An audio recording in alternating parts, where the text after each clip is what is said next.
Hello everyone, welcome to my What I Eat in a Day number 5 out of 21 days. তো আজ সারাদিন যা যা খেয়েছি সেটাই তোমাদের সাথে শেয়ার করব। আগের দিনে রুটি ছিল, তো সেগুলোকে মা ভেজে দিয়েছিল আর সাথে গরম গরম আলু ভাজা। তো বেশ ভালোই জমে গেছিলো আমার ব্রেকফাস্ট। এরপর একদম সোজা লাঞ্চ করেছিলাম।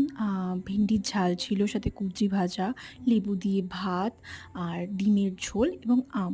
সিম্পল কিন্তু অনেক বেশি টেস্টি ছিল লাঞ্চটা। এরপর একদম কাজে বসেছিলাম, সময়ই পাইনি।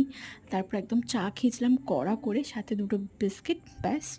এরপর খেতে খেতে মনে হলো যে না, একটু কিছু মনটা চাইছে কিছু একটু খাই। তো খেয়েছিলাম একটা কুরকুরে। তারপর সন্ধেবেলা আমি একটু আজকে ফাঁকা ছিল তো বেরিয়েছিলাম বন্ধুদের সাথে। অনেক কিছু খেয়েছিলাম আজওয়াইন টিক্কাই, ফিশ কাবাব। তারপরে খেয়েছিলাম এই চিকেন স্ট্রিপস যেগুলো ভাজা ছিল, তার সাথে ফ্রেঞ্চ ফ্রাইস ছিল, পাস্তা ছিল, অ্যান্ড একটা আই থিঙ্ক এটা হট চকলেট ছিল।